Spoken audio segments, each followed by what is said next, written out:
Hello everyone, आज का हमारा टॉपिक है decline of Mughals. As we all know, Babur was the founder of Mughal empire after winning the first battle of Panipat in 1526, and with the death of Aurangzeb, it started declining after 1707. There were many reasons for the decline of Mughal Empire. उसमें से एक reason ये था कि weak successors after the death of Aurangzeb. Aurangzeb की death के बाद Mughal empire के वीक सक्सेसर्स थे, जिनमें या ना तो विल पावर थी और ना ही करेज थी कि वो इतने बड़े एम्पायर को संभाल सके। दूसरा पॉइंट आता है increase in the ranking of mansabdar.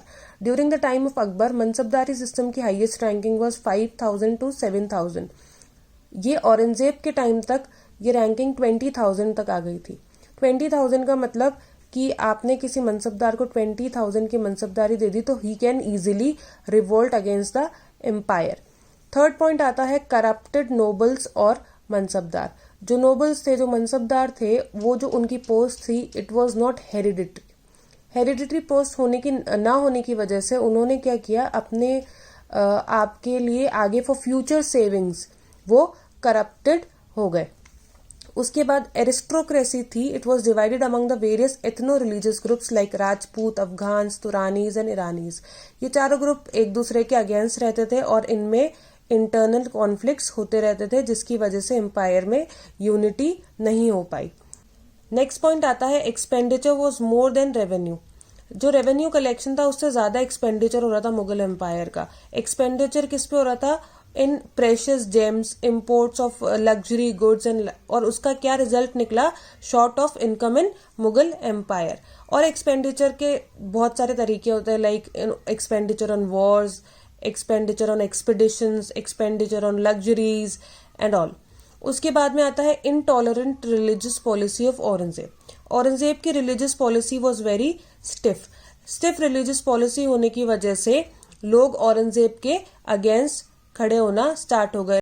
Like during the time of Akbar, Rajputs were the backbone of the Mughal empire, but Aurangzeb की जो रिलीजियस पॉलिसी थी, it was intolerant for Hindus. Deccan policy of Aurangzeb prove to be a failure, क्योंकि डेक्कन के जितने भी expeditions हुए उसमें जो रेवेन्यू था, ट्रेजरी थी, वो एक तरह से खाली हो चुकी थी और वहां से इनकम जो थी वो बहुत कम आ रही थी। Revenue collection from south was very लो।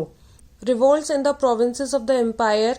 किसी भी एम्पायर के अंदर अगर रिवोल्ट्स हो जाते हैं प्रोविंसेस में, तो वो एम्पायर वैसे भी वीक हो जाता है। तो जो जाट्स थे, सिख्स थे, मराठास थे, वो अपने आप को स्ट्रेंथन कर रहे थे and they started revolting against the empire. Weak character of the Mughal kings, like they were coward and they don't know how to maintain the vast empire. उसके अलावा they were spending their life in luxuries, so their character of ruling the empire became weak. Next point is demoralisation of Mughal army. बार बार कोई भी जंग लड़कर जो army हार कर आती है, उनका मोरल भी डाउन हो जाता है, तो उनका demoralisation of the Mughal army was one of the main reasons. उसके बाद financial bankruptcy in Mughal empire. Mughal empire जो था, इट बिकेम फाइनेंशियली वीक। एक तरह से ट्रेजरी जो थी वो पूरी खाली हो चुकी थी because of back to back revolts in the empire and outside empire. उसके बाद में rise of British East India company. British East India company कैसे आई कि जो मुगल एम्पायर था, they neglected the development of navy. तो जितने भी सी कोस्टल वाले एरियाज थे, वहां पर ब्रिटिश ईस्ट इंडिया कंपनी ने धीरे धीरे अपने आप को स्टैब्लिश कर लिया because of the negligence of the Mughals. So these were the basic reasons of the downfall of Mughal empire, and finally empire came to an end. Thank you so much. I hope you like the video.